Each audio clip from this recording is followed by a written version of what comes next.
Parable Deluxe. So it's just started like this. Like, I didn't know it was going to start like this.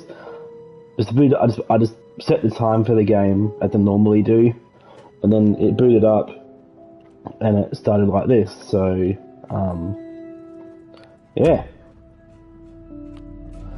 no idea what's going on. So, just gonna quickly make sure the stream is working correctly.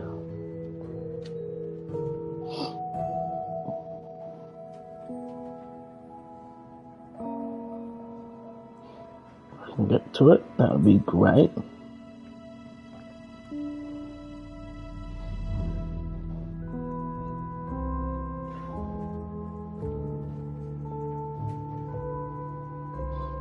Oh, I got so much. Trying to find my channel, I swear.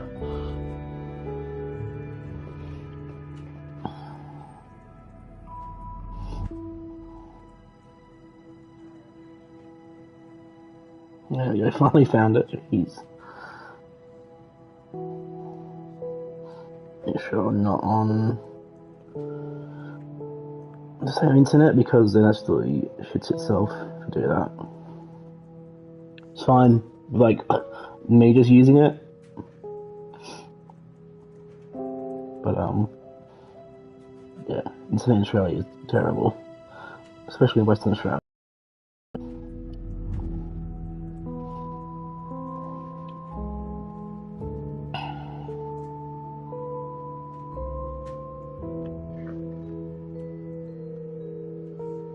Anyway, it seems to be working okay, so let's go. It's not been longer than it should have, that intro, but oops, I skipped the intro. Whoopsie. Yeah, this is definitely not this. Okay, no, it is similar. It just looked different for some reason. But here's the all of his co-workers were usual gone. thing. What could it mean? Stanley decided to go to the meeting room. Perhaps he had simply missed a memo. I was pretty much I was expecting it to just start the exact time it always does. Like, no matter how hard Stanley looked, he couldn't find a trace of his co-workers. I got the what was it again? Happy 12th birthday, Stephanie. That's right. That was stupid. That. Anyway, so what? Is that a mirror, or was that just like... Oh no, okay. So it's not the same room. It's just, I guess, similar. It's the exact same outlay, but numbers are different and all that kind of shit, so... It's not the same room. I thought it was like a mirror or something. Or the buckets here. Well, I have seen a guy walk past here. Not in my game, but in other people's games.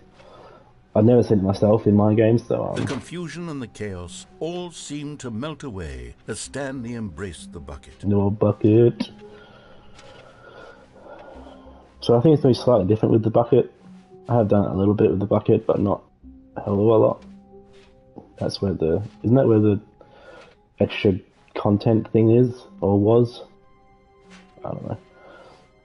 Stanley clutched the bucket tightly to his chest and entered the door on his left. Yeah, I do. I haven't actually been through the left door with the bucket. I don't think. Might be wrong though. Still no one was here. Stanley needed the bucket's warmth and comfort now more than ever. Oh no, I think I have Perhaps his seen boss's this. office was where he'd find answers.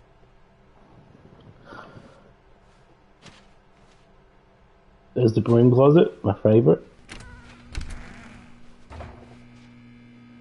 Oh, Stanley, can you feel it?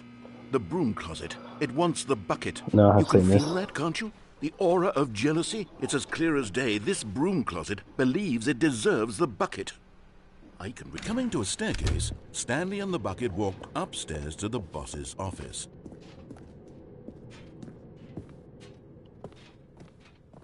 Executor's bathroom. Money in the money in the morning, money in the evening, money for breakfast, money crisp. Wait, what? You found one of them. Oh, One there's of the the figure miniature things. Stanley figurines. Remember, no reward for collecting all of these, only the intrinsic pleasure of a job well done. You can't buy that sort of happiness, Stanley. God knows I've tried. So, I implore you to savor each and every moment you come across one of these beautiful figurines.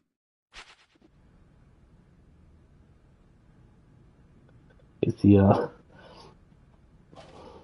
bloody Stanley figurine things.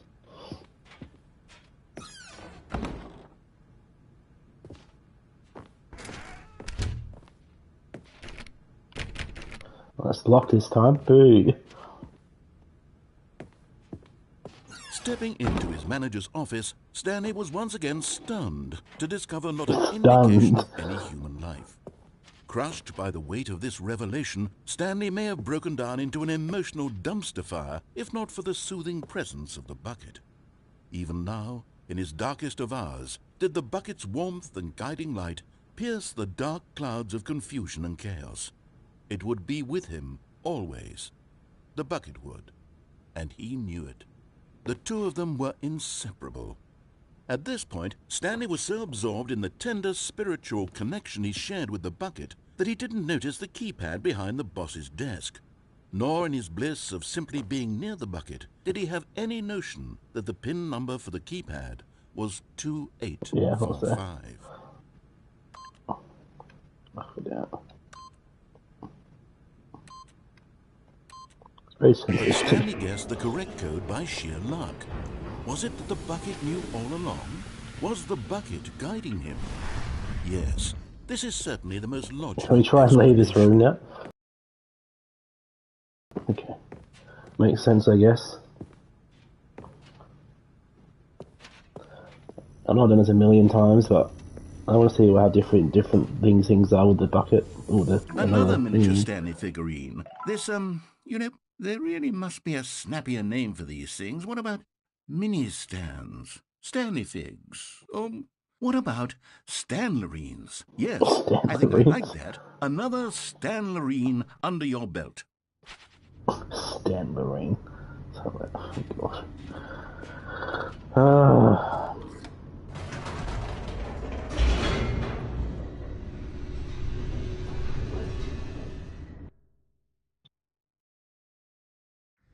The elevator raced downward, plummeting towards an unknown fate. It would be all Stanley could do to keep himself together, if not for the bucket. Soothing him, comforting him, reassuring that in this darkest moment of uncertainty, he would be all right. The bucket is here for you, Stanley. Everything will be fine. Go back up, see what happens. Wait, Stanley said to the bucket. Can we go back up? When I was pressing those keypad buttons, there was something very intriguing about the number 3. I want to go back so I can try pressing the number 3 again. The bucket said nothing. Okay, let's go press 3, I suppose. I don't know what that's going to do or achieve, but why not? Why the heck not? Here we are, said Stanley. Now I'm going to try out that number 3 button. He took the bucket over to the keypad and began absolutely slamming on the number 3 over and over. Wow, he said. The number 3 is such a special button. I'm having the time of my life. Stanley looked expectantly at the bucket, but the bucket remained silent. This was a shock to Stanley, who had always felt such a connection with the bucket. How was this not as exciting to the bucket as it was to him? Once Stanley had had enough of the number 3, he got back in the elevator.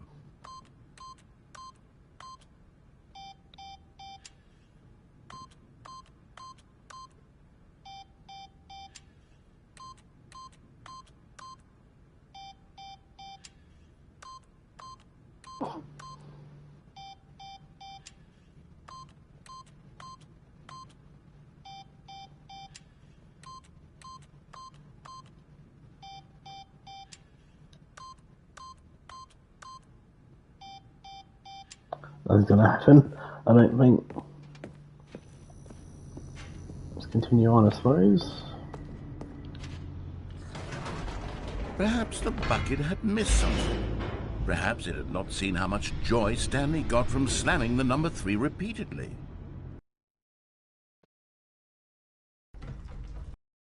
A hint of regret nagged in the back of Stanley's mind. Should he demonstrate the number 3 for the bucket again? Oh god, I really want to do it because take the. Oh, I'll do it again. I don't want to do it again, but. No, said Stanley to the bucket. You can't go on yet. Not till you understand how much the number 3 means to me. You and I have been through so much together, and I just want you to see what I see. Feel the happiness I feel. He smiled at the bucket, and the bucket said nothing. Oh, this bucket's like, fuck you. If he gets sleep, that is. Oh, I have no idea.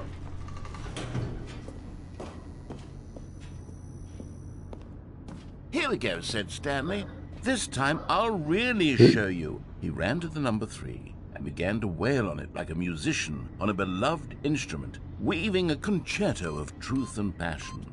He wielded the number 3 like a fine artist would wield a paintbrush. He told stories through the number 3, stories of his dreams and hopes and fears. And the whole time, he looked to his bucket for a reaction of some kind. Anything to let him know that the bucket appreciated what he was doing. The bucket conveyed absolutely nothing at all, only silence. Crushed by a wave of dejection, Stanley returned to the elevator. Yeah. Bucket's no fun.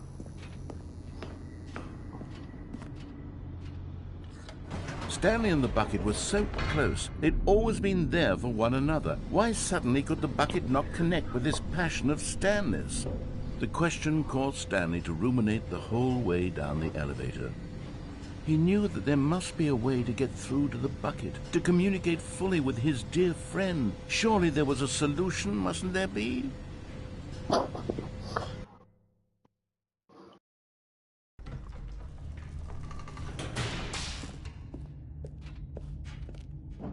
Stanley and the bucket walked straight ahead through the large door that read, Mind Control Facility.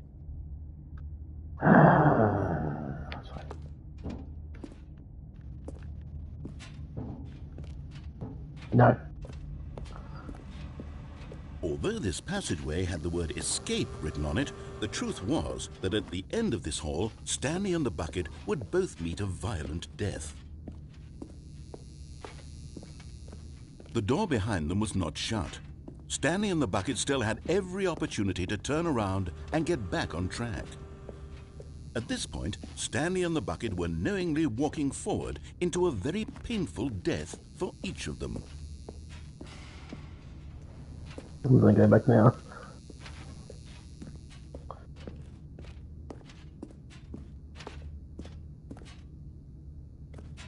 Can I go back now? Is the door closed?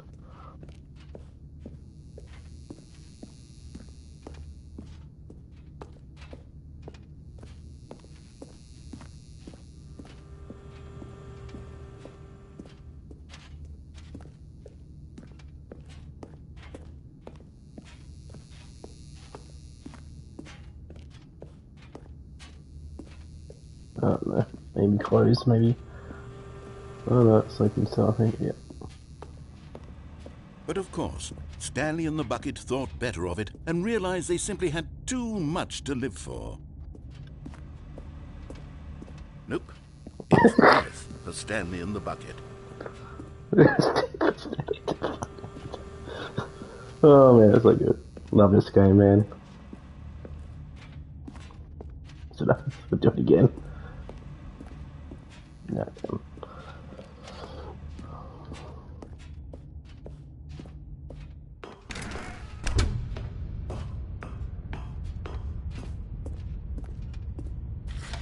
The lights rose on an enormous room packed with television screens. What horrible secret did this place hold? Stanley and the bucket both wondered to themselves.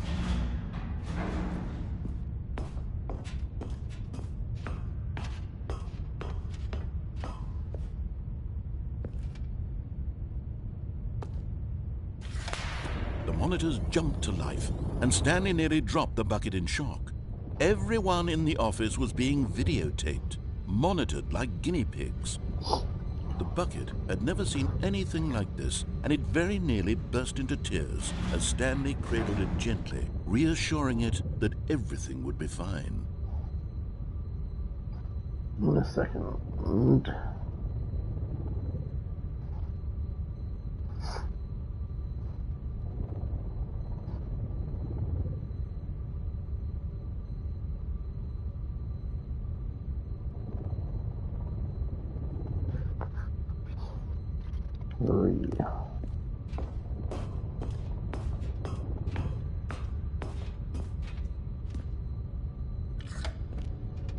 Was the bucket under the mind control facility's influence as well? Had the bucket been told to do things it didn't wish to do? What kinds of things does a bucket want to do or not want to do in the first place? These questions raced furiously in Stanley's feeble mind.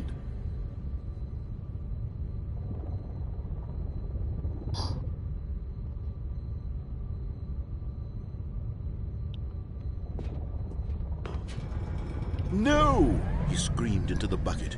He couldn't accept it. His own life in someone else's control, never! He squeezed the bucket tighter. His one friend in the entire world. At this point, he could trust no one except for the bucket. But here was the proof. The heart of the operation. Controls labeled with emotions, happy or sad or content. Walking, eating, working, all of it monitored and commanded from this very place. And as the cold reality of his past began to sink in, Stanley decided that this machinery would never again exert its terrible power over another human life. For he and the bucket would dismantle the controls for good.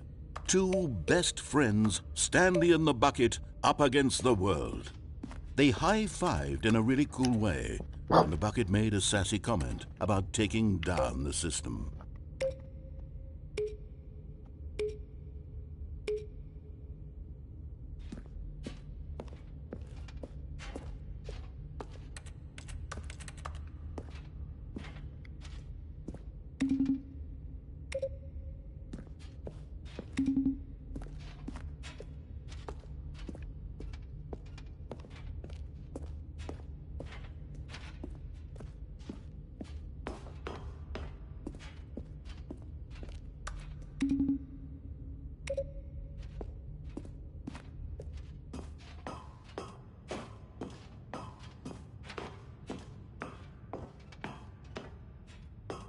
When at last they came to the source of the room's power, Stanley and the bucket knew it was their obligation to put an end to this horrible place and to everything it stood for.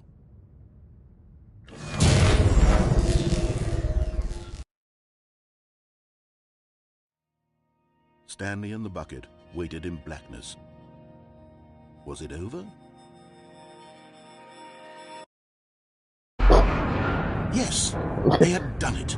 Stanley and the bucket had defeated their greatest and darkest enemy, freed themselves from the tyrannical grip of the evil mind control machine. Freedom was now mere moments away.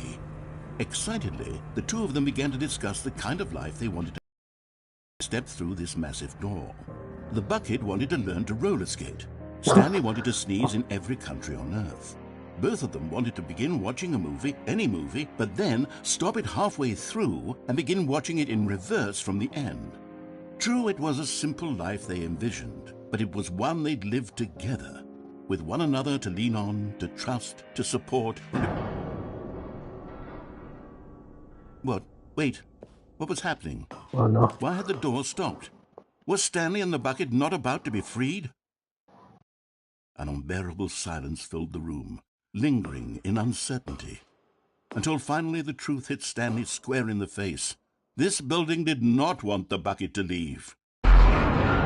Even the facility itself recognized the incredible calming presence of the bucket, needed the soothing warmth of the bucket, would go to any lengths not to part with the bucket. No, no, no. Stanley can't leave this place. Not while he has such a precious bucket in his arms. Not while this building has anything to say about it. Stanley realized he would never again leave this very room. But at least he has the bucket. To be trapped eternally in darkness isn't really so bad, Stanley thought to himself. As long as I have my bucket with me, right? I'll be okay, won't I? Stanley gulped. Very soon now, he was about to find out. The bucket was gone, I guess. I don't know. Well, okay, I don't know. All of his co-workers were gone. What could it mean? Stanley decided to go to the meeting room. Perhaps he had simply missed a memo.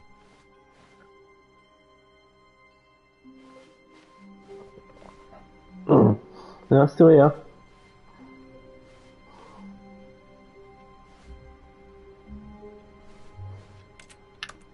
Warmth spread through Stanley's arms. With the bucket in his arms again, he was home.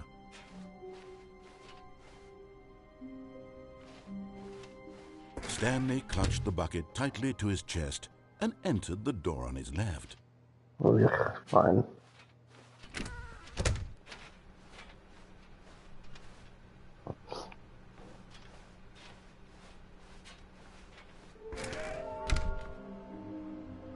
Ooh. It's definitely changed.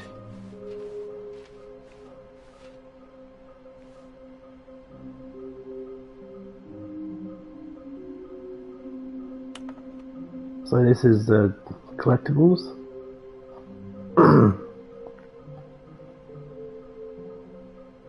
Somewhere both red and blue. So that's red and blue doors fading. Under the stairs is probably the staircase in the boss's office. Large room of boxes. Not too sure about that one.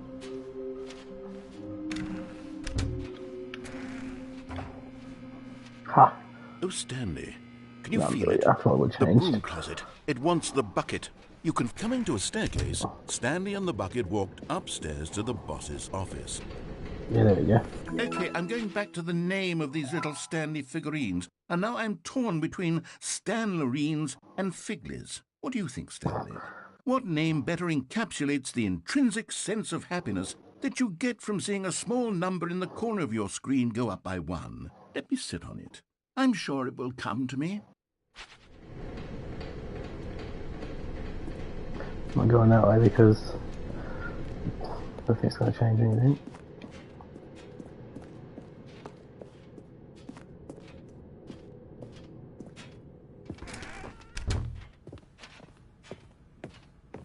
Stepping into his manager's office, Stanley was once again stunned to discover not an indication of any human life. But Stanley guessed the correct code by sheer luck. Was it that the bucket knew all along? Was the bucket guiding him? Yes, this is certainly the most logical explanation. Okay, oh damn it, I really should figure out what happens when you do the wrong code.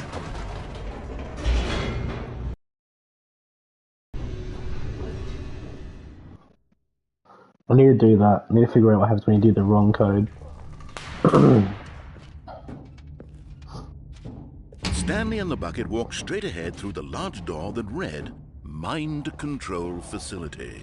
Although this passageway had the word escape written on it, the truth was that at the end of this hall, Stanley and the bucket would both meet a violent death. The door behind them was not shut. Stanley and the bucket still had every opportunity to turn around and get back on track. At this point, Stanley and the bucket were knowingly walking forward into a very painful death for each of them. Let's go die. Just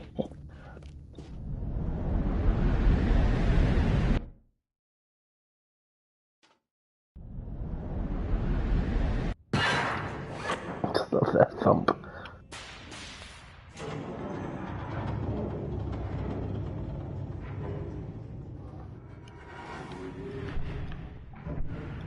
As the machine whirred into motion and Stanley and the bucket inched closer to their demise, Stanley reflected on how meaningless the bucket's warmth and comfort had turned out to be. To be sure, it puts the mind and the soul at ease to embrace the bucket, but what use is a sense of ease when you're about to be crushed to death?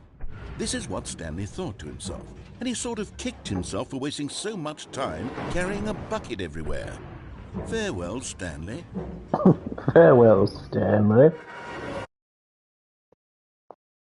Farewell, Stanley, cried the narrator, as Stanley and the bucket were led helplessly into the enormous metal jaws.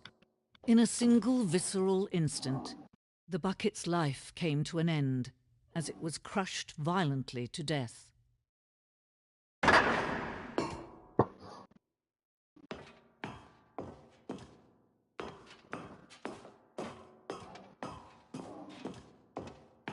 It was a shame, the death of such a magnificent bucket. It's true that all buckets are radiant in their own way, but this one stood above the rest. It was a glorious bucket to behold. Don't have the bucket anymore, apparently.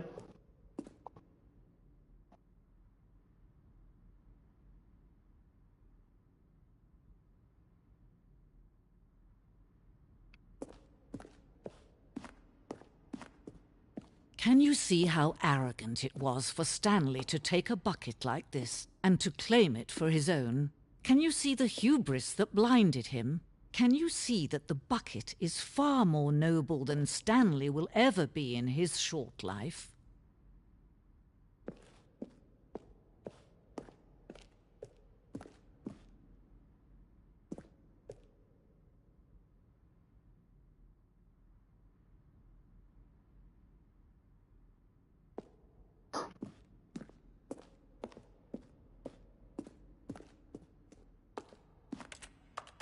Damn it.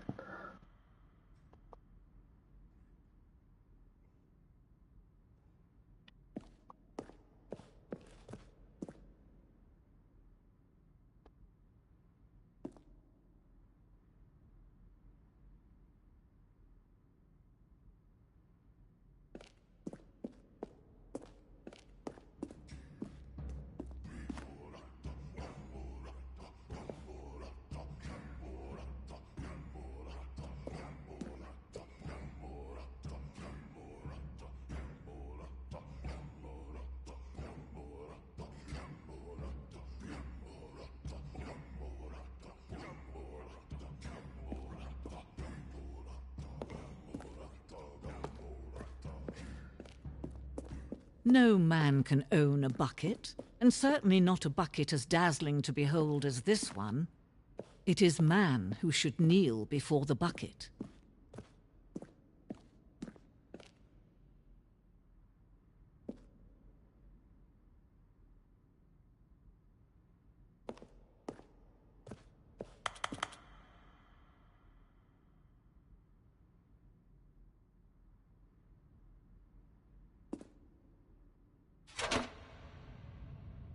My bucket. But there is something we can do. Something we can do together, you and I, that will right this terrible wrong.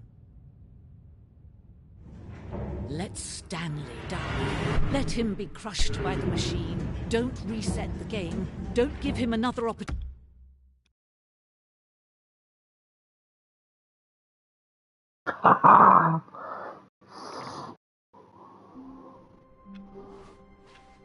All of his co-workers were gone. What could it mean? Stanley decided to go to the meeting room. Perhaps he had... Stanley picked up the bucket and smiled. He'd never be alone again, not truly alone. Not with the bucket around. Not with the bucket around.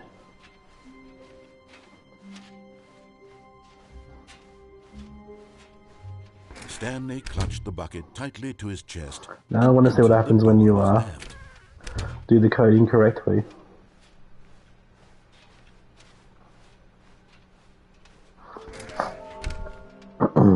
Yeah, so I've got what's it?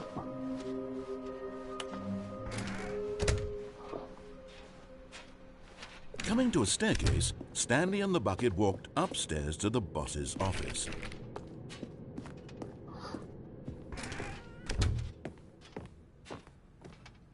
Stepping into his manager's office, Stanley was once again stunned to discover not an indication of any human life. Crushed by the weight of this revelation, Stanley may have broken down into an emotional dumpster fire if not for the soothing presence of the bucket. Even now, in his darkest of hours, did the bucket's warmth and guiding light pierce the dark clouds of confusion and chaos. He might not trigger It until he would be tells you. with him, always. The bucket would. And he knew it. The two of them were inseparable. At this point, Stanley was so absorbed in the tender spiritual connection he shared with the bucket that he didn't notice the keypad behind the boss's desk. Nor in his bliss of simply being near the bucket did he have any notion that the PIN number for the keypad was 2845.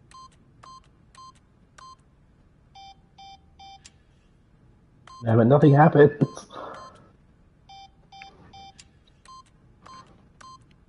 Stanley just sat around twiddling his thumbs. Trying to input anything on the device was useless, since he could never possibly know that the combination was 2845.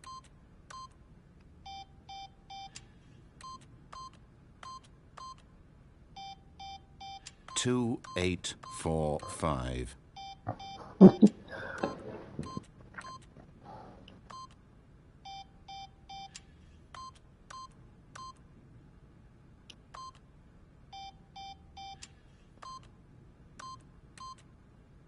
Forgot, but it turns out that the panel's emergency override kicked in, and the door just opened all by itself. And Stanley got the hell along with the story. Well, whoop-de-doo.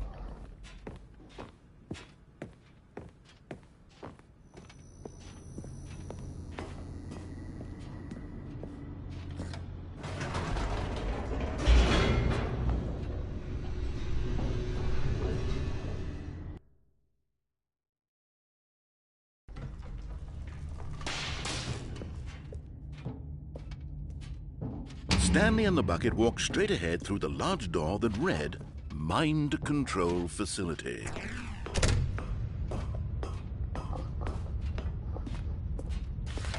The lights rose on an enormous room packed with television screens.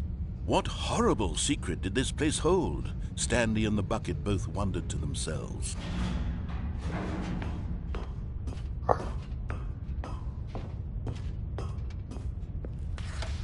The monitors jumped to life, and Stanley nearly dropped the bucket in shock. Everyone in the office was being videotaped, monitored like guinea pigs.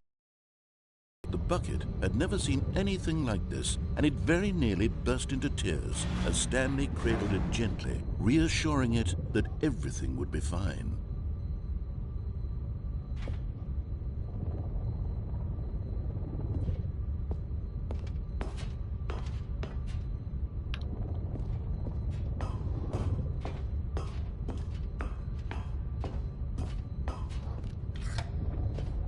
Was the bucket under the mind control facility's influence as well? Had the bucket been told to do things it didn't wish to do? What kinds of things does a bucket want to do or not want to do in the first place? These questions raced furiously in Stanley's feeble mind. No! He screamed into the bucket. He couldn't accept it. His own life in someone else's control, never! He squeezed the bucket tighter. His one friend in the entire world. At this point, he could trust no one except for the bucket. But here was the proof. The heart of the operation. Controls labeled with emotions, happy or sad or content. Walking, eating, working, all of it monitored and commanded from this very place. And as the cold reality of his past began to sink in, Stanley decided that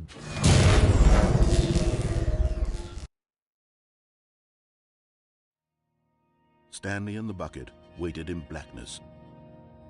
Was it over? Yes, they had done it. Stanley and the bucket had defeated their greatest and darkest enemy, freed themselves from the tyrannical grip of the evil mind control machine. Freedom was now mere moments away.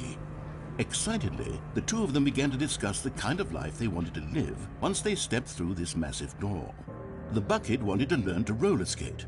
Stanley wanted to sneeze in every country on Earth. Both of them wanted to begin watching a movie, any movie, but then stop it halfway through and begin watching it in reverse from the end. True, it was a simple life they envisioned, but it was one they'd lived together. with one another to lean on, to trust, to support. What? Wait. What was happening? Why had the door stopped? Was Stanley and the bucket not about to be freed? An unbearable silence filled the room, lingering in uncertainty, until finally the truth hit Stanley square in the face. This building did not want the bucket to leave.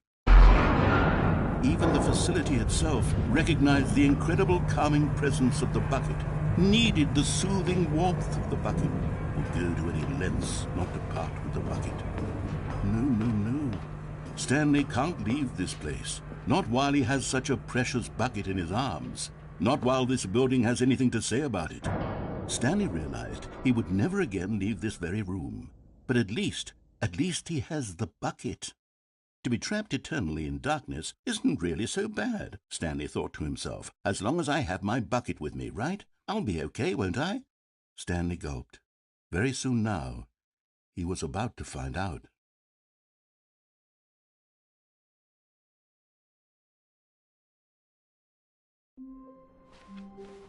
All of his co-workers were gone. What could it mean? Stanley decided to go to the meeting room. The good old bucket. Just Stanley and the bucket. Off on another thrilling adventure together. Stanley clutched the bucket tightly to his... This was not the correct way to the meeting room. But Stanley had felt the bucket calling to him, telling him that the employee lounge was simply the place to be. And here it was. Had the bucket turned out to be correct? Was this better than the meeting room?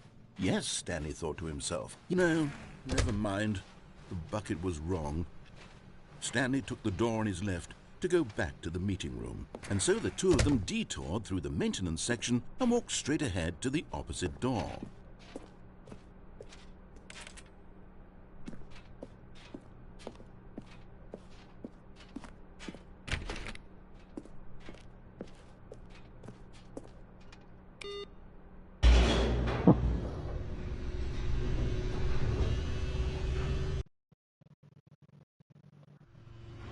Oh, good Stanley. I'm glad you found your way here. I knew you'd find this place eventually.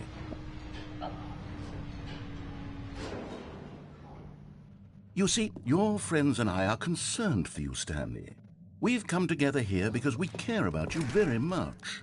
It's this bucket you're carrying around everywhere.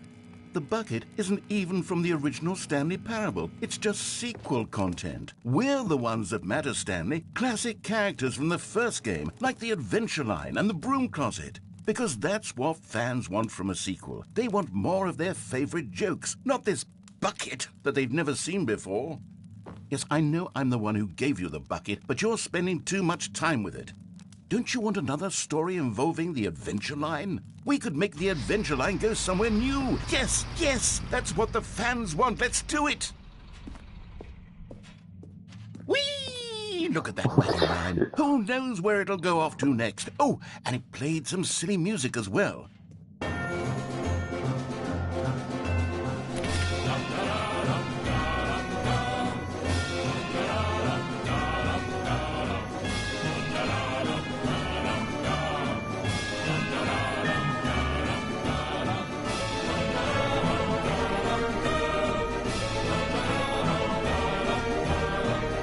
Now this is what the Stanley Parable is all about. Don't you remember all those great jokes from the original dialogue? Also, Stanley is addicted to drugs and hookers. It's as classic now as it was back then. Let's do it for the fans, Stanley. Let's give them more content exactly like this. But if we want to do that, you're going to have to give something up.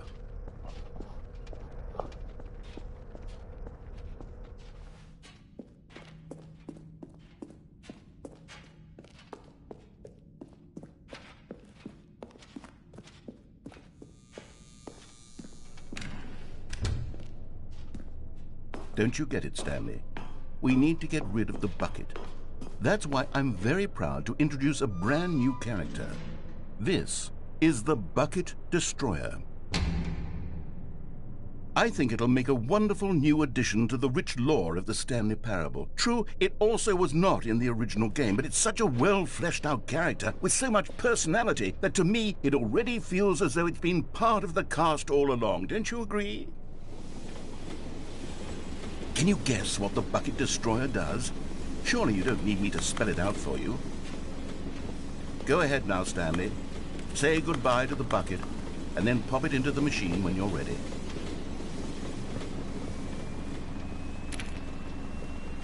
Now listen to me. It's crucial that you give it the bucket. I don't know what the Bucket Destroyer will do if it can't destroy your bucket. Destroying buckets is all it knows. That is its singular personality trait.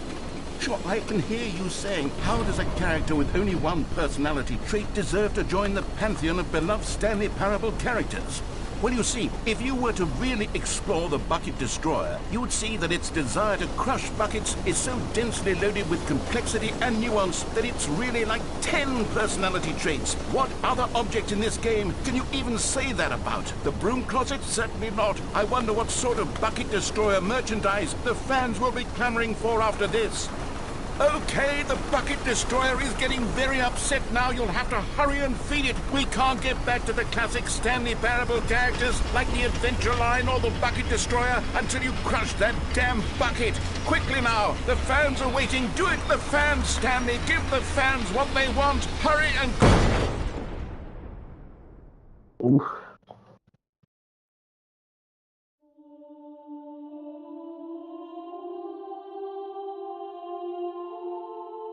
The Bucket Destroyer. My prized creation. You had so much potential.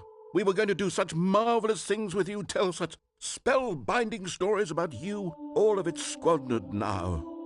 Goodbye, new friend.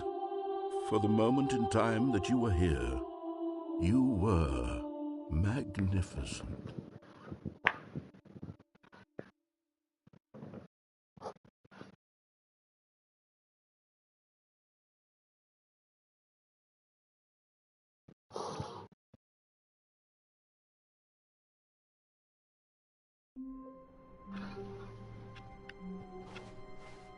The meeting room. Yes, that's where everyone would be. Stanley just needed to get to the meeting room, and from then on, he would never be alone ever again. Where are we going today? The bucket asked. Stanley just smiled. Anywhere they went together would be perfectly fine with him. Stanley clutched the bucket tightly to his chest. This was not the correct way to the meeting room, but Stanley had felt the bucket calling to him, telling him that the employee lounge was simply the place to be. And here it was. Had the bucket turned out to be correct? Was this better than the meeting room? Yes, Stanley thought to himself. Yes, perhaps it truly was. How insightful the bucket turned out to be.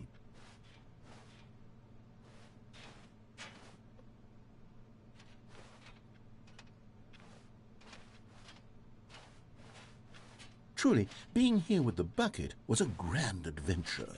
Stanley reflected on all they'd been through together. First, walking through the door on the right, then walking to the lounge, then arriving at the lounge. What a thrilling journey the bucket had inspired. No, never mind. The bucket was wrong. Stanley took the door on his left to go back to the meeting room. No, Said the bucket. don't go to the meeting room. Go somewhere else. The cargo lift, yes. Go there. Go to the cargo lift. Good, Said the bucket. now ride the lift all the way to the top. There's something up there I need Oh, you to do. there's the thing. Stanley did not Damn question it. why or how this bucket was speaking to him. It should have alarmed him, of course, because buckets can't talk. But Stanley chose No, not how to do think I about this even get obvious there? fact. He was firmly convinced that the bucket had spoken to him, and he Oh, unthinkingly did there is whatever the bucket asked. Is there a gap? I don't know. In here. Said the bucket. Go into this dark room over here. Stanley once again obeyed blindly.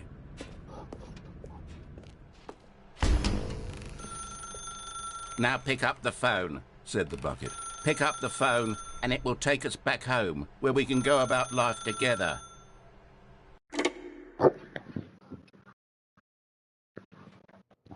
This is the sad story of a man named Stanley and his bucket. Once upon a time, I gave Stanley a bucket because I thought he was lonely and could use a friend. And then, very distressingly, he began to believe the bucket could speak to him.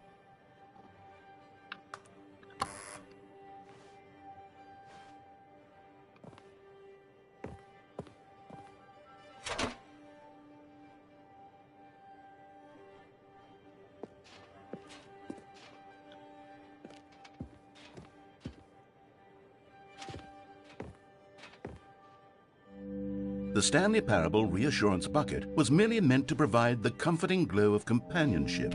It doesn't literally talk and give you orders. Whatever Stanley is hearing the bucket say to him is just in his head.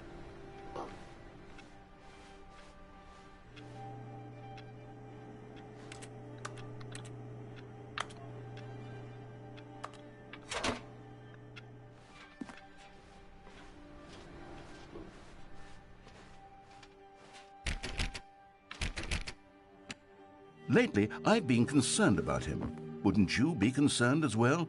To see him delusional like this, obsessing over an inanimate metal object? I want to say something to him, but I don't know how I can convince him. I don't know if he'll listen to me.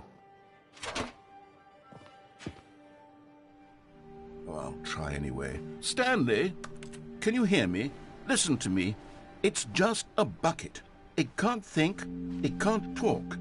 All it will ever truly do for you is effectively transfer a liquid from one location to a different location. That's it. It doesn't do anything else. Don't listen too loud, man.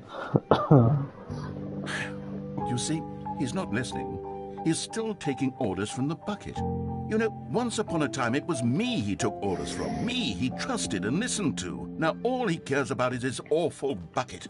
This stupid hunk of metal.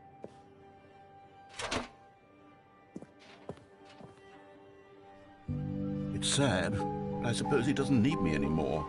From now on, he's just going to cling to this bucket, this cold, empty bucket, this sort of shiny bucket.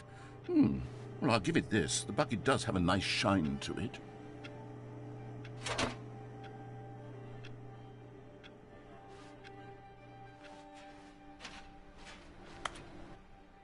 Yes, I suppose. But it doesn't quite look like your average hardware store bucket. It's just a little more, what am I trying to say? Sturdier, more capable of transporting liquid. Like it would be better at moving an amount of water from one room to another.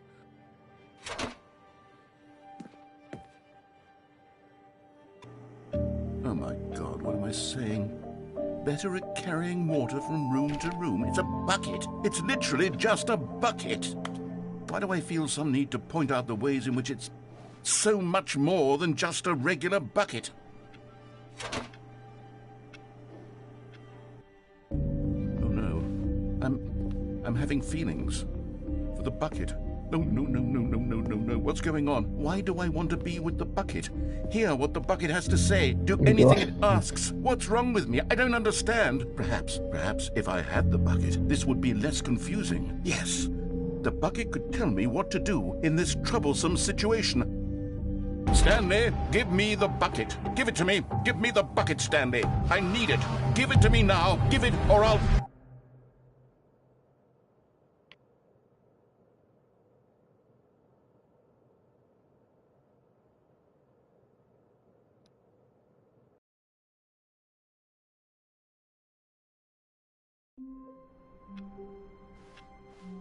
I can't wait to tell this story to my co-workers, Stanley thought. How amusing they'll find it. Oh, won't we all just laugh and laugh at the time I thought everyone had gone missing. A good bucket, a strong bucket, a humble bucket, a committed bucket, a bucket of culture and distinction. Stanley clutched the bucket tightly to his chest. This was not the correct way to the meeting room, but Stanley had felt the bucket calling to him, telling him that the employee lounge was simply the place to be. And here it was. Had the bucket turned out to be correct? No, never mind. The bucket was wrong. Stanley took the door on his left to go back to the meeting room. No, said the bucket. don't go to the meeting room. Go somewhere else. The cargo lift, yes. Go there. Go to the cargo lift. You're getting close now, Stanley. You've nearly gotten all of the Figler and Marines. Very soon, you'll collect the last one, and then the first number will equal the second number, and that will be it. We'll be different people by then. Different in the sense that we used to have none of them, and now we have them all. You can't go back to when you had no Figler and Marines. None of us can.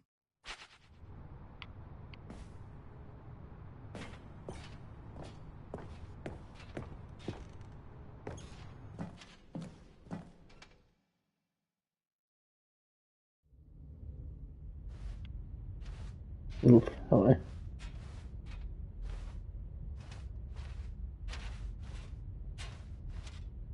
The heck is this?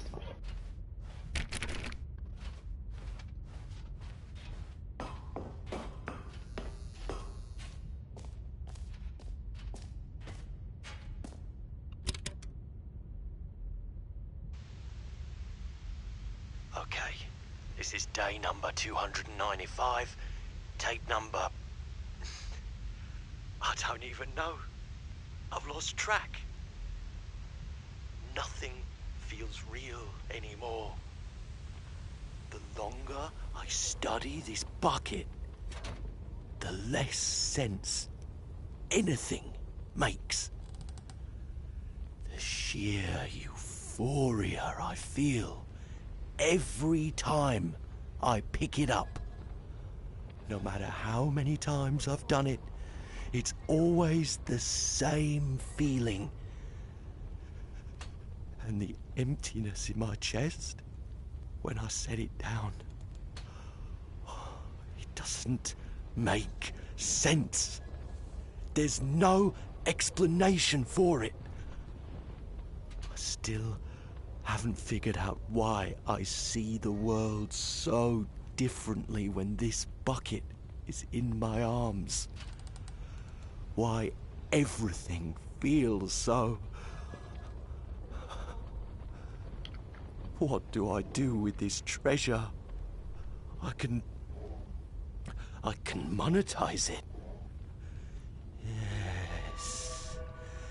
It's unthinkable the amounts of money people will pay for even just an hour with the bucket. This is my golden ticket. But I have to be careful, because as soon as this gets out, there's going to be a target on my back. Even now, I don't know who might be trying to get me. What's that? Who's there?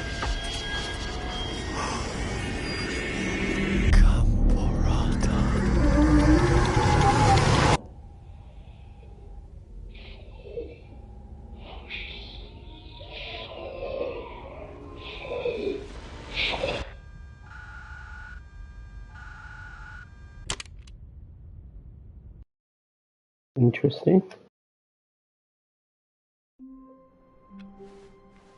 I can't wait to tell this story to my co-workers, Stanley thought. How amusing they'll find it. Oh, won't we all just laugh and laugh at the embrace of an old friend. A weathered companionship that stands the test of time. Stanley clutched the bucket tightly to his chest. This was not the correct way to the meeting room, but Stanley had felt the bucket calling to him, telling him that the employee lounge was simply the place to be. And here it was. Had the bucket turned out to be correct? No, never mind. The bucket was wrong. Stanley took the door on his left to go back to the meeting room. No, Said the bucket. don't go to the meeting room. Go somewhere else. The cargo lift, yes. Good. Said the bucket. Now ride the lift all the way to the top. There's something up there I need you to do. Stanley did not question why or how this bucket was speaking to him. It should have alarmed him, of course, because buckets can't talk. But Stanley chose not to think about this obvious fact. He was firmly convinced that the bucket had spoken to him, and he unthinkingly did whatever the bucket asked.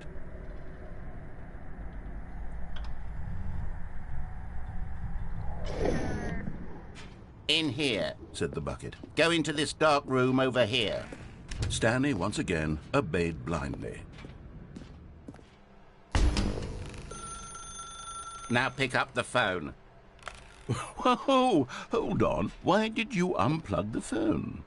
Were you trying to resist the bucket's orders? Stanley, I was joking. Obviously, the bucket isn't talking to you and telling you to do things. Buckets can't talk. It was a joke. Don't you get the joke? It's funny, Stanley. A talking bucket. Can't you see?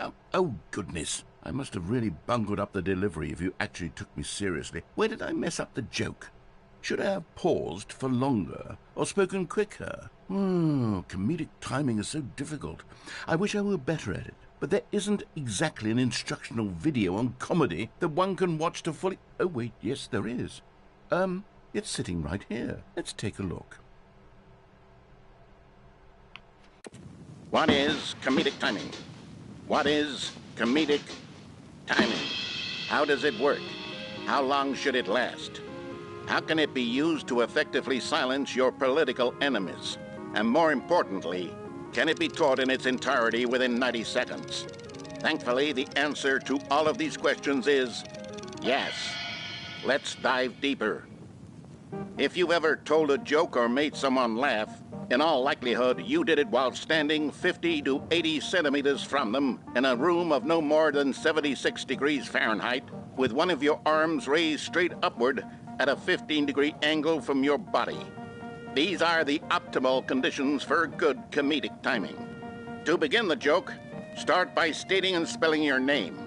Next, provide a brief synopsis of the joke, including the specific times at which the recipient of the joke will laugh, and then spell out your name a second time. With these steps complete, it's time to begin the humor. Speak the entire joke in no more than 18 seconds and no less than 13 and a half, pausing only for bathroom breaks when necessary. When the joke has concluded, it is customary to inform your listener that the joke is over by declaring in your loudest possible voice, "I'm Dunny with the funny." Let's practice screaming, "I'm Dunny with the funny" now.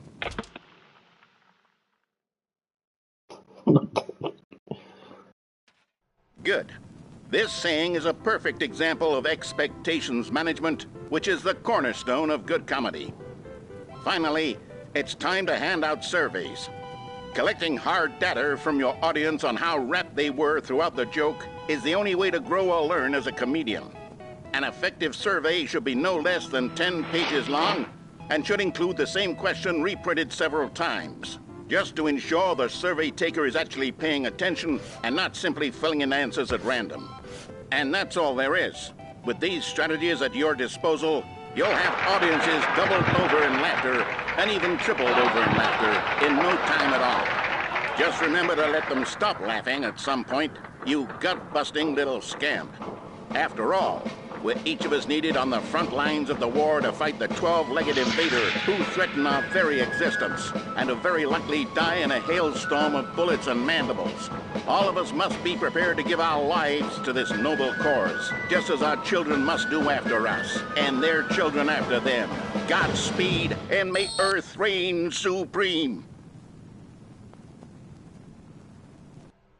Hey, goodness, this video is a little outdated, isn't it? Well, no matter. I think the fundamentals of proper comedic timing are still as relevant today as they were back then. So with that in mind, I believe the only way forward is for us to return to the two doors and walk through all of this again, so I can try telling my story with more appropriate comedic delivery. Come along, let's head back.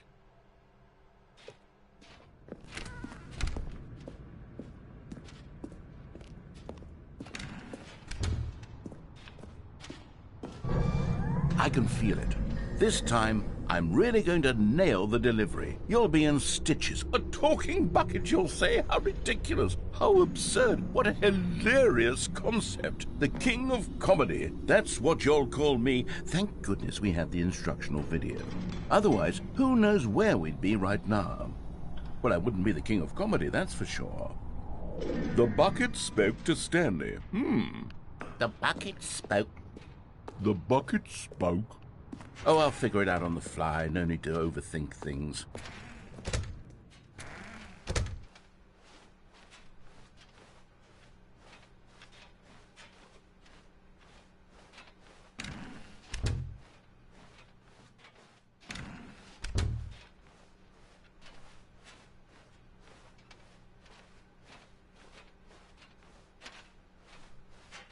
Here we go. You ready? When Stanley and the bucket came to a set of 2 open doors, they entered the door on the left.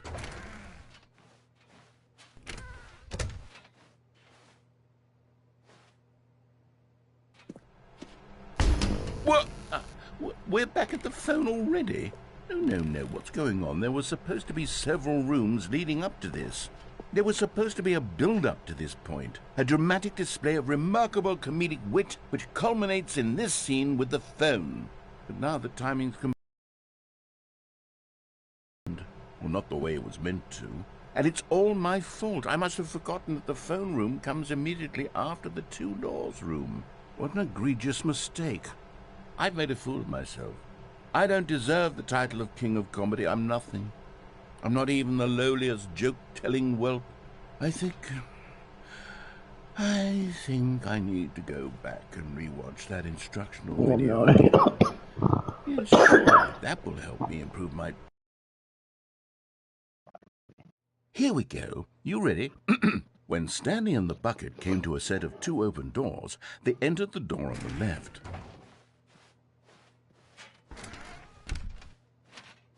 Do it again, isn't it? What? We're back at the phone already? No. Okay, no, it's exactly the same. Here we go. You ready?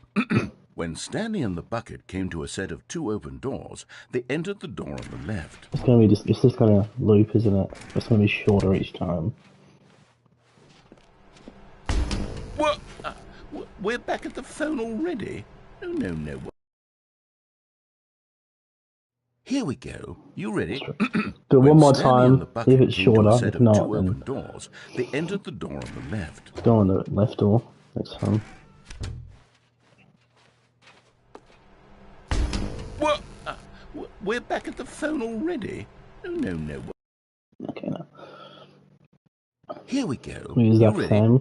When Stanley and the bucket came to a set of 2 open doors, they entered the door on the left. No. You were supposed to go through the door on the right, leading back to the phone. I did Did you not before. even look at the instructional video? I think this is all covered very clearly. There's no way I can make the comedic timing work now. It's done. The joke is completely done and over. It's all your fault, Stanley. I'm going to be ridiculed in the community of other joke writers. I'm going to be shamed at every one of our meetings from now on. All because you couldn't watch a simple video and take a hint. Are you proud of yourself for bringing me down, Stanley? Are you proud? No, Stanley, you love the bucket so much it's like you... it's as though all of your other most prized possessions pale in comparison. Yes. Well, let me try that again, Stanley. I heard that you are pale with shame over how unabashedly in love with a bucket you are. No? Still not? Is it the delivery? Pale with shame. Pale with shame? Pale... What's another word to describe a bucket? Stanley, this bucket is so metal, I think I saw it playing guitar. No. We're getting away from making fun of Stanley's obsession with the bucket, which was the whole point of this. I'm no good at these jokes. I need more instructional videos. That's exactly what it is. That's what will make me the king of comedy again. More instructional videos. Let's see.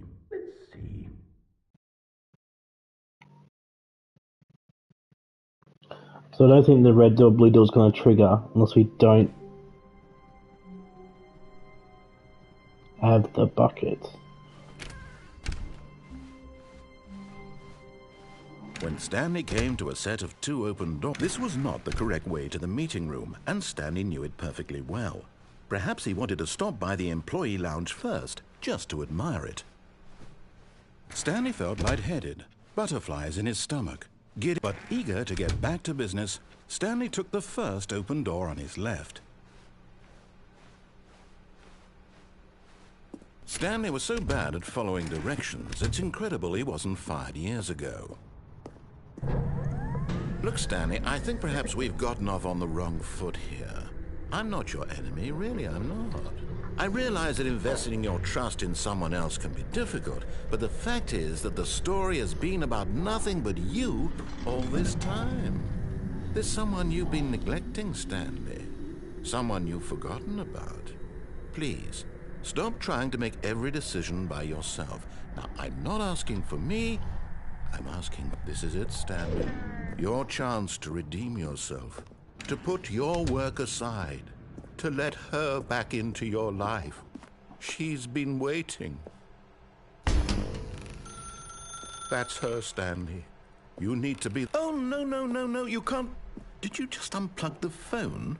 No, that wasn't supposed to be a choice. How did you do that? You actually chose incorrectly? I didn't even know that was possible. Let me double check. No, it's definitely here, clear as day. Stanley picks up the phone. He's taken to his apartment where he finds his wife, and the two pledge themselves to one another. Music comes in, fade to white, roll credits. Not picking up the phone is actually somehow an incorrect course of action. How is that even possible? None of these decisions were supposed to mean anything. I don't understand. How on earth are you making meaningful choices? What did you... Wait a second. Did I just see... No, that's not possible. I can't believe it. How had I not noticed it sooner? You're not Stanley. You're a real person. I can't believe I was so mistaken. This is why you've been able to make correct and incorrect choices. And to think I've been letting you run around in this game for so long. If you'd made any more wrong choices, you might have negated it entirely. It's as though you completely ignored even the most basic safety protocol for real-world decision-making. Or did you not grasp the severity of the situation? Well, I won't have that kind of risk on my watch. I'm going to stop the game for a moment so we can educate you properly on safe decision-making in the real world. Please observe this helpful instructional video. Choice. It's the best part of being a real person. But if used incorrectly, can also be the most dangerous. For example, in this scenario, a hypothetical real person named Rupert has a choice. He could invent a machine that eliminates food shortages across the world to make life better for all people. Or he could spend years of hard work forgetting how to read. Which choice would you make? Remember that unlike here, the real world makes sense, and at no time should you make a choice that does not conform to rational logic. If you find yourself speaking with a person who does not make sense, in all likelihood, that person is not real. Allow the person to finish their thought, then provide an excuse why you cannot continue talking. Turn to a partner and practice saying, "My goodness, is it 4:30? I'm supposed to be having a back, sack, and crack." Excellent. Making choices on a regular basis is the best part to a healthy decision-making process. Most medical professionals recommend making at least 8 choices per day. Do you make more than 8? Less? And finally, if you begin to wonder if your choices are actually meaningful and whether you'll ever make a significant contribution to the world, just remember that in the vast infiniteness of space, your thoughts and problems are materially insignificant, and the feeling should subside. At this time, your instructor will guide you in an exercise to test and reinforce the material covered in this video. Welcome back. You may have noticed that this room has begun to deteriorate as a result of narrative contradiction. But not to worry. Now that you're properly informed on good decision-making, we're going to revisit a choice you made just a few minutes ago and see what the correct thing to do would have been. This way, please.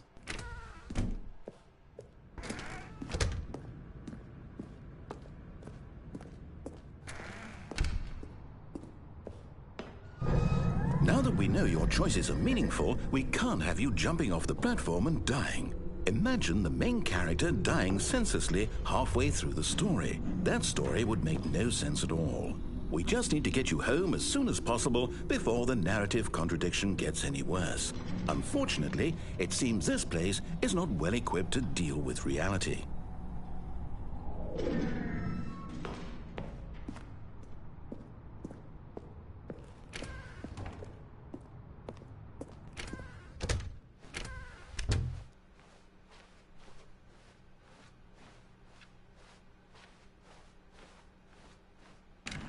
Almost there. You'll take the door on the left, back to the correct ending, the story will have resolution once again, and you'll be home free in the real world. Now remember, all you need to do is behave exactly as Stanley would. That means choosing responsibly and always putting the story first. I'm quite sure you'll be up to the task. Just follow my lead and you'll be fine. All right. When Stanley came to a set of 2 open doors, he entered the door on his left. No! Why did you do that? Quickly, hurry back in the other direction. Perhaps we're not too late.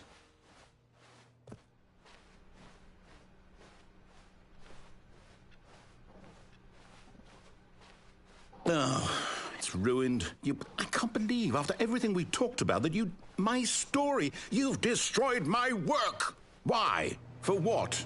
What did you get out of that? What did you think was so special about seeing the game undone, left here like so much garbage? It's worthless now. And what am I supposed to do? Even if there were a way to continue, would it be worth it? To know that my story is now incorrect? How can I go back to that? I can't erase that knowledge. I'll have to live with it forever, reliving its impossibility forever. I couldn't live that way. Is it better to shut the game down entirely? To willingly destroy all of my work? I don't know. What's the answer? What do I do? What do I do? What do I... No, I have to. I have to shut the game down. I have to. I have to.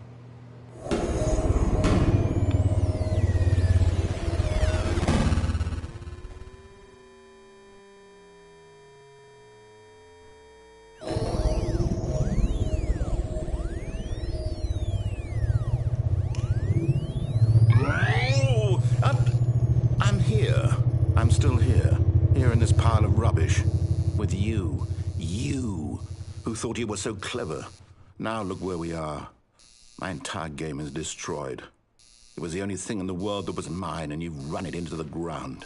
What, did you think that would be funny? You just had to see? Didn't I impress upon you how important it was to be like Stanley? He actually knows how to do what I tell him to. He understands that if I say to do something, there's a damn good reason for it. That thought hadn't even occurred to you, had it? That there's a world outside of you? You're a child. Oh, my story.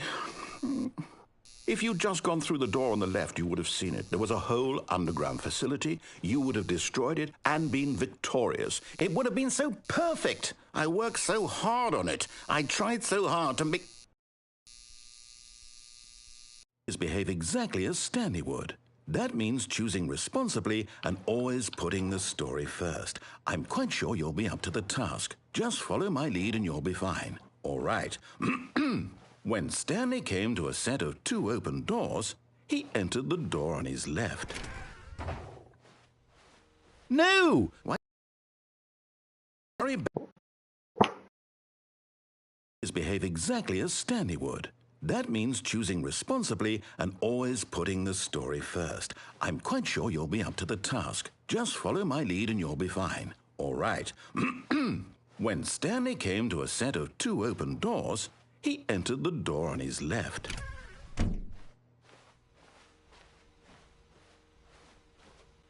Keep saving this time.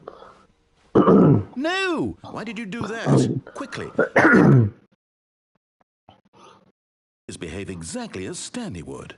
That means choosing responsibly and always putting the story first. I'm quite sure you'll be up to the task. Just follow my lead and you'll be fine. All right. When Stanley came to a set of 2 open doors, he entered the door on his left.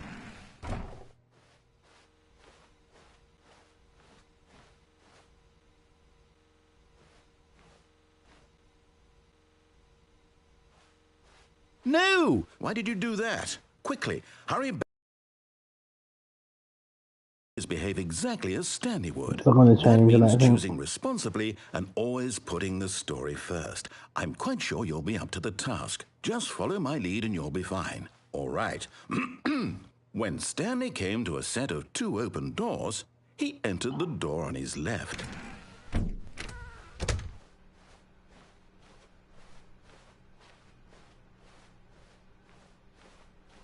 Yet there was not a single person here either. Feeling a wave of disbelief, Stanley decided to go up to his boss's office, hoping he might find an answer there.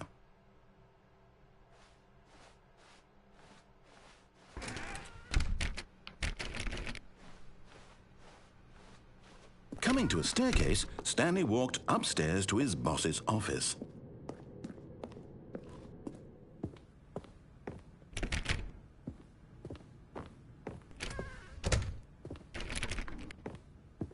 Yeah, here's the completely Stepping inside different his office. manager's office, Stanley was once again stunned to discover not an indication of any human life. Shocked, unraveled, Stanley wondered in disbelief who orchestrated this, until he saw the door with a voice receiver next to it. Surely behind this door lay all the answers to his questions. And beyond all probability, he knew the passcode. He had seen it on his boss's computer just last week. Night Shark 115. Was this the code to open the door? Would it still work? There was only one way to find out. Stanley had been trained never to speak up, but now he would draw from within himself the courage to face the unknown.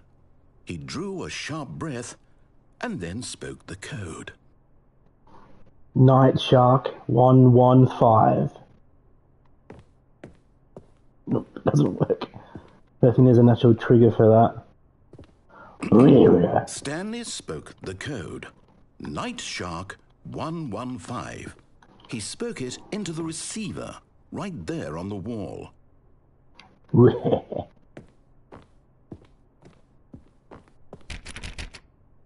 I'm sorry, is there a problem? It's not working. You didn't mishear me, did you? Please speak the code into the receiver. Otherwise, we can't get on with the story. This is a crucial step.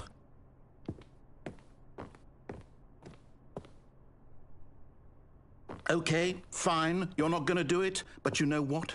It's pretty humiliating to bring you this far, only for you to suddenly decide you have better things to do. I asked you for this one single thing, for your respect. The kind of respect Stanley shows for his choices. He knows what it means to take a story seriously. If you didn't want to see what I had to show you, then why did you come here? You had a choice, you know. You could have gone through the door on the right. You could have done whatever the hell you wanted over there. Why did you come this way? Speak. Say something to me. Explain yourself, you coward. You... When Stanley came to a set of 2 open doors, he entered the door on his left. Stanley? Hello? Are you... Is everything okay? Stanley, please. I need you to make a choice. I need you to walk through the door. Are you listening to me? Can you hear me? Is everything all right? Stanley, this is important. The story needs you. It needs you to make a decision. It cannot exist without you. Do you understand me? Whatever choice you make is just fine. They're both correct. You cannot be wrong here. We can work together. I'll accept whatever you do. I simply need you to take that step forward, please. Choose. Do something. Anything. This is more important than you can ever know. I need this. The story needs it. So, you hear me? Are you there? Are you listening to this? Stanley, are you there? Okay. It's okay, I can wait. You need time to decide. Time to make sure your choice is correct. That is the best choice. That's all right.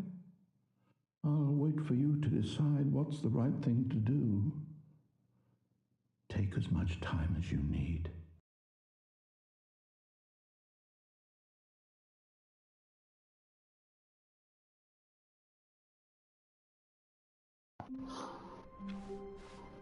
All of his co-workers were gone.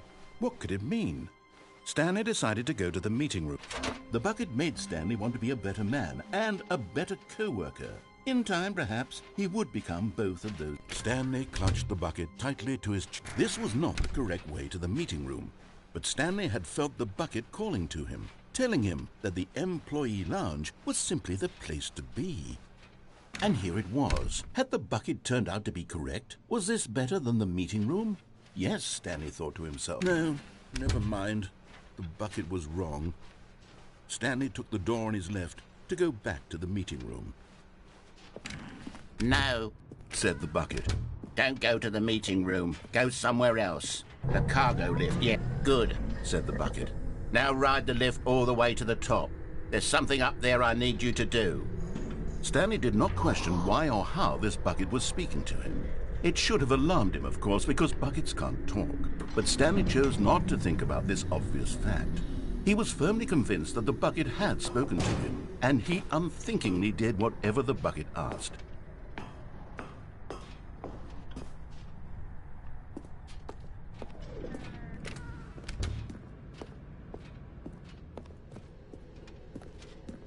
No, stop. Look there on the wall, you see? There's a sign right there. It says, no buckets past this point. Stanley, how could you think it was okay to bring the bucket here? Unless, what if the problem is that you actually don't know what is a bucket and what isn't a bucket? No, not this I suppose again. that would explain a lot about your behavior up to this point. Which, if that's true, well, my goodness, I think we have to do something about it. This misunderstanding could have dire consequences on the entire rest of the game if not addressed quickly and properly. So much of the impact of the story is dependent on your understanding of what is and isn't a bucket. Please, step in here for a moment.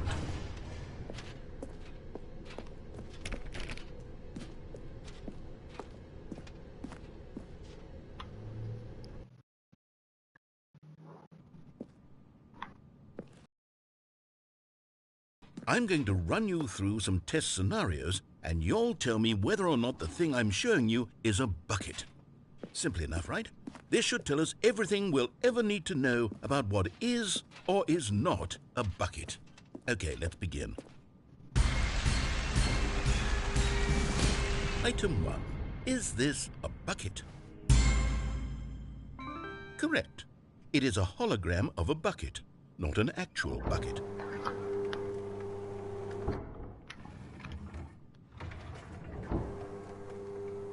Item 2. Is this a bucket? Incorrect. It is a 3D printed recreation of a bucket, not an actual bucket.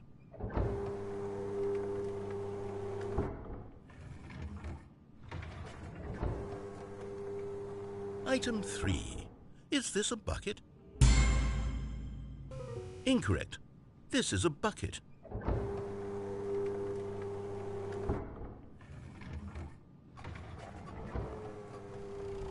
Item 4. Is this a bucket? What?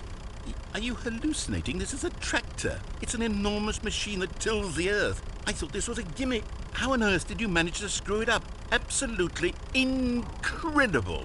Let's just move on to the next one.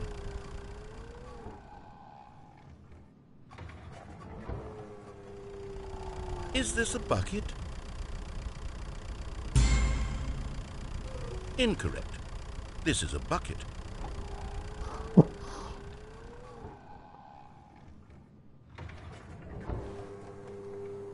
Item 6.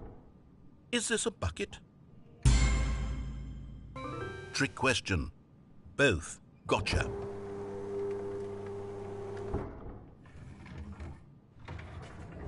Item...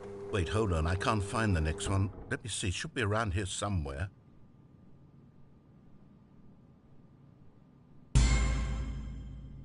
Okay, you and I both know there isn't anything here. And I don't appreciate the implication that nothing is a bucket when we both clearly know that a bucket is something, and therefore nothing could possibly be something. Unless, in your twisted mind, have you somehow convinced yourself that a bucket is nothing? Answer me straight, Stanley. Do you believe that nothing is a bucket? You know what? I'm too confused to even sort it out. I've lost all sense of perspective. What is a bucket? What isn't a bucket? Mere moments ago I could answer these questions with confidence, and yet now I'm somewhat adrift. Do any of us know what a bucket is? Am I a bucket? Stanley, I can't keep doing this. I'm losing myself, and myself was all I ever had to begin with. I'm afraid the bucket is threatening to tear our relationship apart. I can't have that. I'm sorry. But I'm going to erase all buckets from the game entirely. Okay, here we go.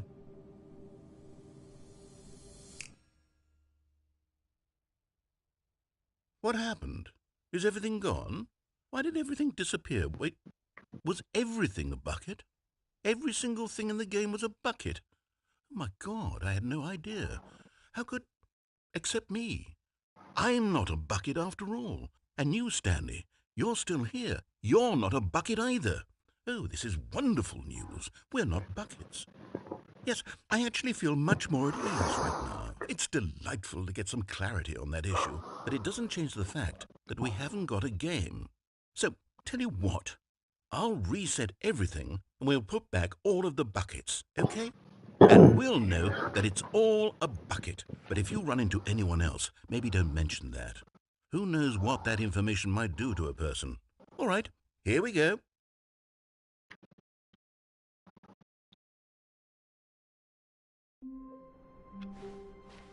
All of his co-workers were gone. What could it mean? Stanley decided to go to the meeting room. Perhaps he had simply missed a memo.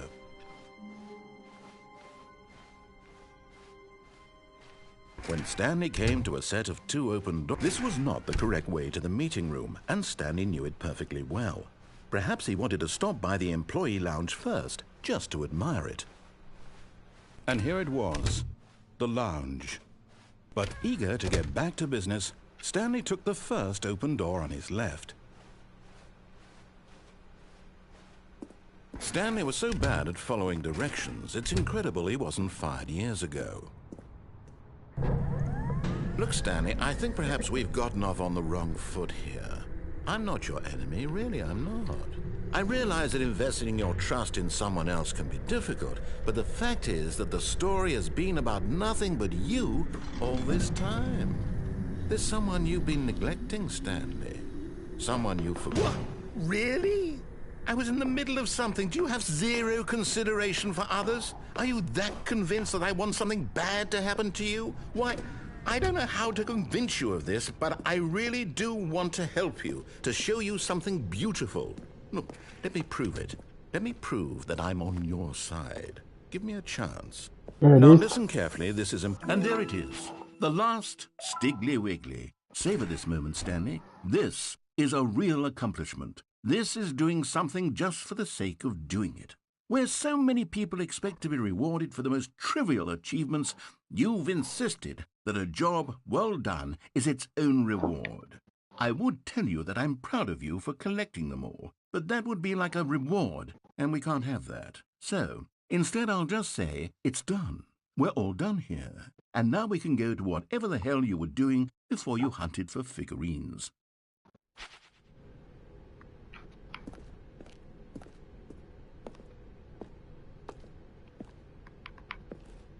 Oh, thank God you are willing to listen to me. Do you see that I really have wanted you to be happy all this time? The problem is all these choices. The two of us always trying to get somewhere that isn't here. Running and running and running, just the way you're doing right now. Don't you see that it's killing us, Stanley?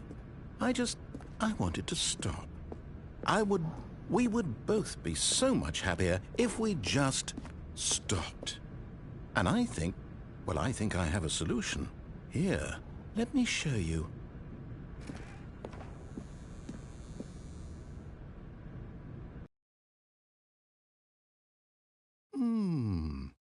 What do we want? What are we looking for? Here. Yes. Oh, it's beautiful, isn't it? If we just stay right here, right in this moment with this place, Stanley, I think I feel happy. I actually feel happy.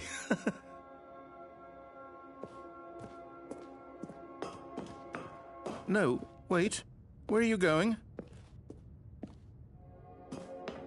Right. Where were we?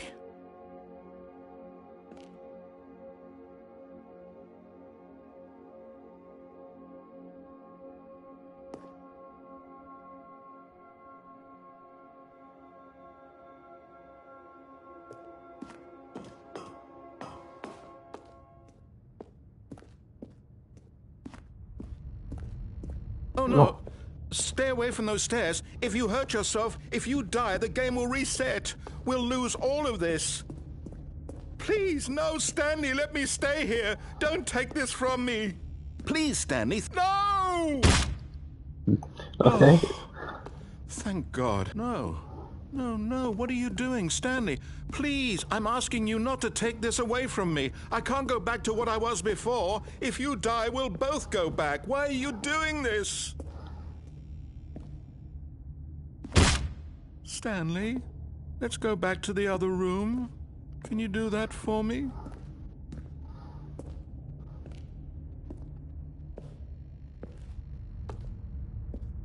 Yes, perhaps you can. Perhaps you finally see what I'm talking about.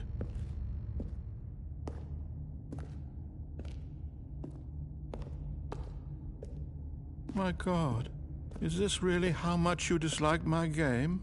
That you'll throw yourself from this platform over and over to be rid of it? You are literally willing to kill yourself to keep me from being happy. Am I reading the situation correctly?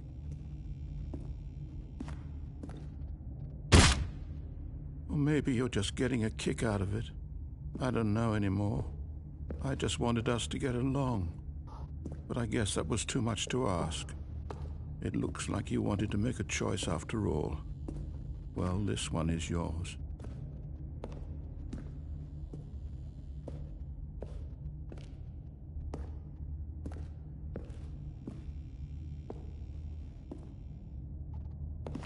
Is it over? It's going to restart, isn't it? I'm going back.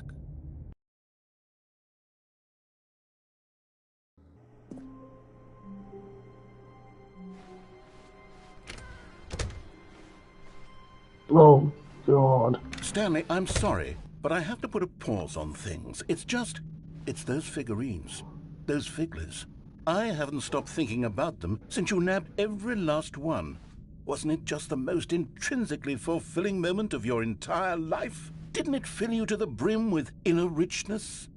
Yes, I know we're supposed to be telling a story, but won't you please indulge me with one more trip back to the memory zone? I would love nothing more than to revisit the figurines. Just one more time.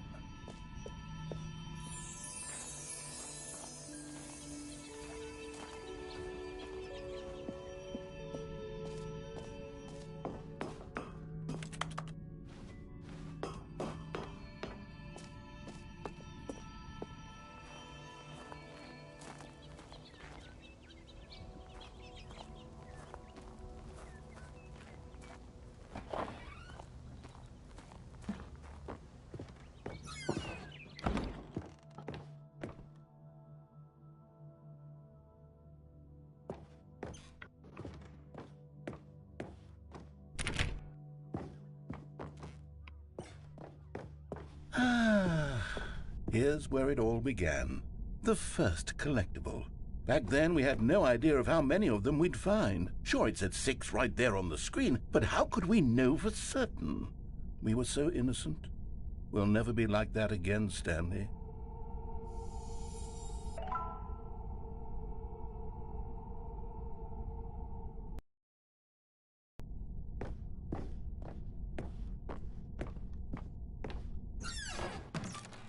And here was a second Stanlerine. You found this one all on your own, just by poking around in the boss's bathroom. You did that, Stanley. I'll be honest. Back then I had no faith in you to find any of them, let alone 6. But you continue to surprise me in all sorts of mundane, unremarkable ways.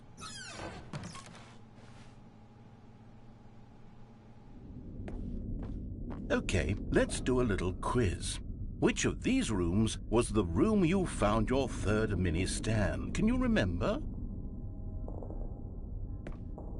Do it the correct way.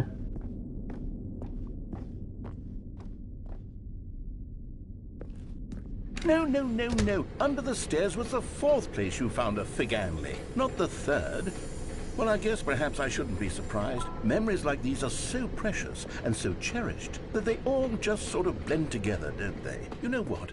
If under the stairs feels like the 3rd place you found a collectible, then who am I to go making judgments? I actually don't remember, to be Let's see, perfectly honest. what came next? Oh yes, we found a Figley in this pink room. Oh, well, I can't actually say I remember being in this room, but it's here in the memory zone, so it must have happened. It must have happened.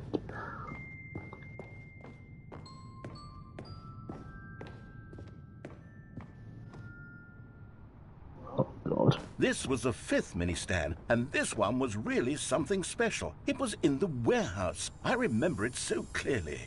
In fact, because this one is particularly special to me, I made a little video to commemorate the occasion. Enjoy. Oh god.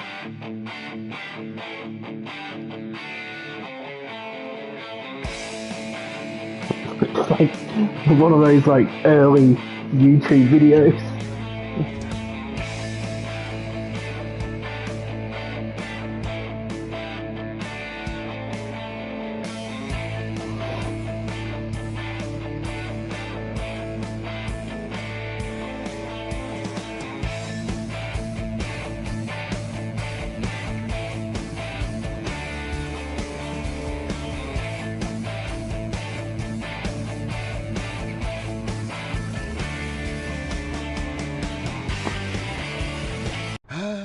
Takes you back, doesn't it? I spent a lot of time making that video, but it was 8 minutes I wouldn't have spent on anything else.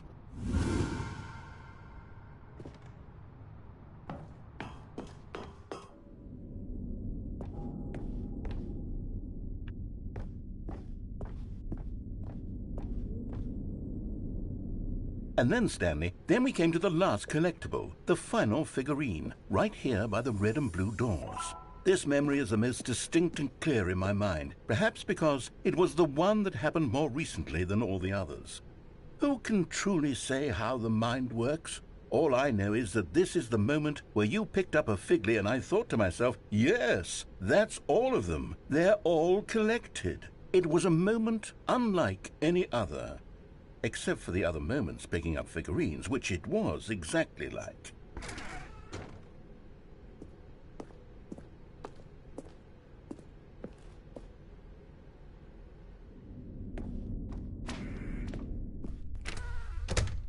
And then there was no more, because we've caught up to the present moment. Nothing left to do but move onward into the future. Goodbye, Memory Zone.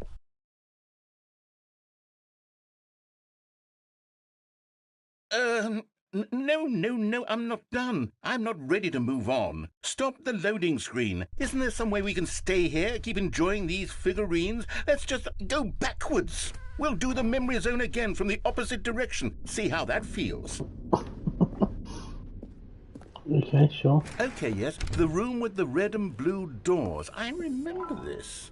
I must say, of all the figurines we looked at in our initial tour of the Memory Zone, this one is the most distinct and clear in my mind. Let's keep going, I want more.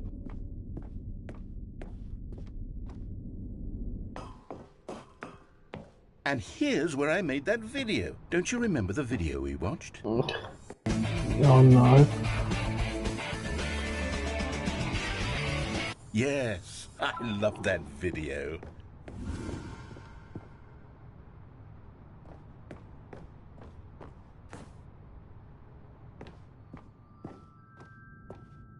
Still don't remember the pink room, Stanley. Still no memory of this one. Good room, though. A solid room.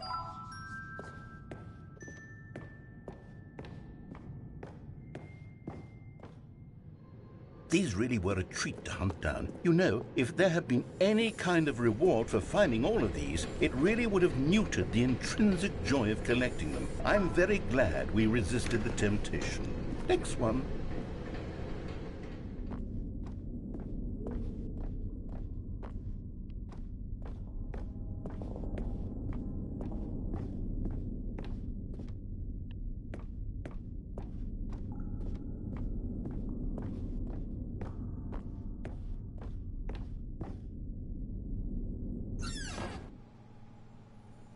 This was our second Figley. Don't you remember? Yes, I remember it too. The past is truly a wonderful thing. Why does anyone ever choose to leave it? Keep going. This is it. The very first one we found in the exhibit where I introduced you to the figurines. Oh, I want more memories, Stanley. I want to keep going. What else is there? What came before this?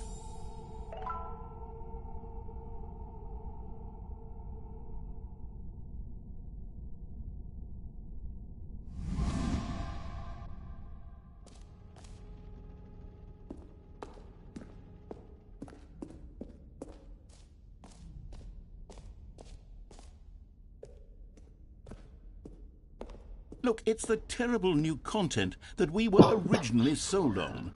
I remember hating it back then, but time does put a rosy filter on everything. In fact, I dare say I'm actually quite fond of it now. Look how much fun the past is. I want more. More memories.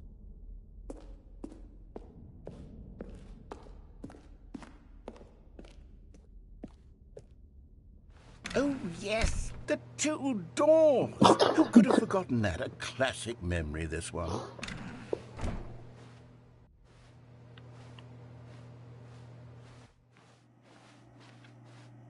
And before everything else, there was your office. Is there anything else? Was there something that came before your office? There's something I feel I can remember. I can remember. Yes, I'm remembering something now. I remember before this whole story got started. Back then I was different. I used to make big decisions. I was passionate. I was skeptical. I weighed each decision with profound thoughtfulness. And then somewhere along the way, I stopped making decisions.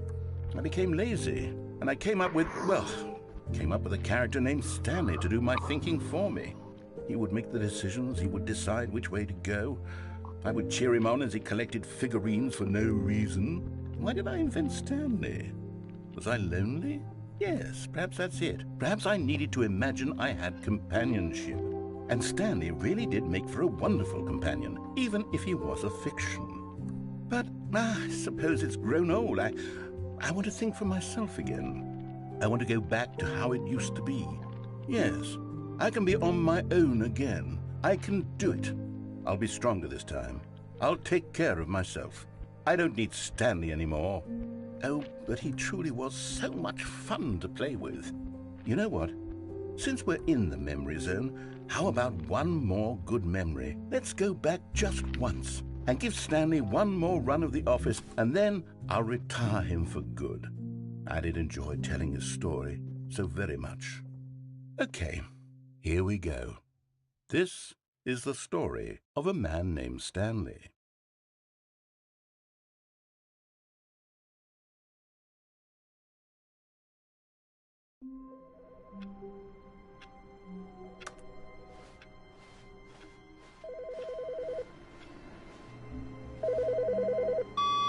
Hello. This is a recorded message scheduled either by you or a person in your place of work. The purpose of this message is to warn you about the dangers of recorded messages. If at any time you believe you are listening to a recorded message, please terminate it immediately and cease all flow of information from the recorded message into your perceptual sphere. Thank you, and have a pleasant day.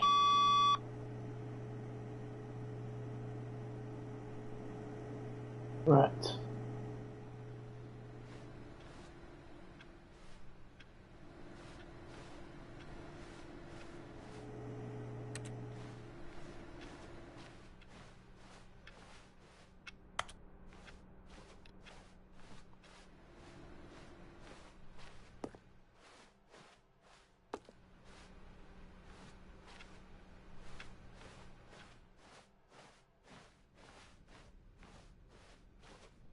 When Stanley came to a set of 2 open doors, he entered the door on his left. This was not the correct way to the meeting room, and Stanley knew it perfectly well.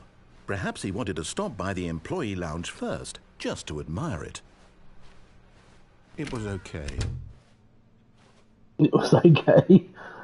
But eager to get back to business, Stanley took the first open door on his left. And so he detoured through the maintenance section, walked straight ahead to the opposite door, and got back on track.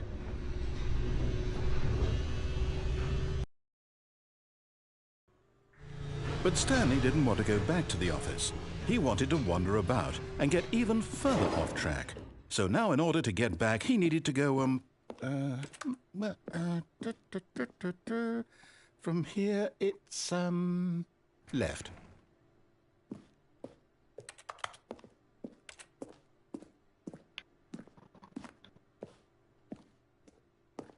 Oh, no, it's to the right, my mistake. No, not the right. Why would I have ever said it was to the right? What was I thinking? It's clearly... Oh dear, would you hold on for a minute, please? Now, let's see. We went down, right, left, down, left, right. Yep, okay, yes. I've got it now. This story is absolutely, definitely this way.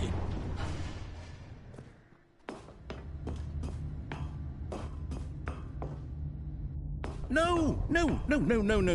This isn't right at all. You're not supposed to be here yet. This is all a spoiler. Quick, Stanley, close your eyes. Okay. We just have to get back to, oh, who am I kidding? It's all rubbish now. The whole story completely unusable. How about, rather than waste my time trying to salvage this nonsense, we'll just restart the game from the beginning. And this time, suppose we don't wander so far off track, Okay, from the top.